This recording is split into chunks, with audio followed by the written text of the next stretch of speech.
છોટાઉદેપુરના દિગ્ગજ કોંગ્રેસી નેતા અને રાજ્યસભા સાંસદ નારણ રાઠવા કોંગ્રેસને રામ રામ કરીને આજે કમલમ ખાતે કેસરીઓ ધારણ કર્યો છે।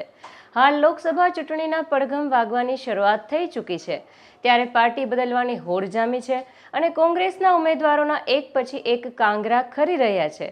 ત્યારે આજે વધુ એક પૂર્વ કેન્દ્રીય રેલ રાજ્યમંત્રી અને દિગ્ગજ કોંગ્રેસી નેતા રાજ્યસભા સાંસદ નારણ રાઠવા કોંગ્રેસને રામ રામ કરીને ભાજપનો કેસરીયો ધારણ કર્યો છે। કોંગ્રેસના પૂર્વ સાંસદ નારણ રાઠવાએ ગુજરાત પ્રદેશ ભાજપ કાર્યાલય કમલમ ખાતે પ્રદેશ ભાજપ અધ્યક્ષ પાટીલના હસ્તે કેસરીયો ધારણ કર્યો હતો।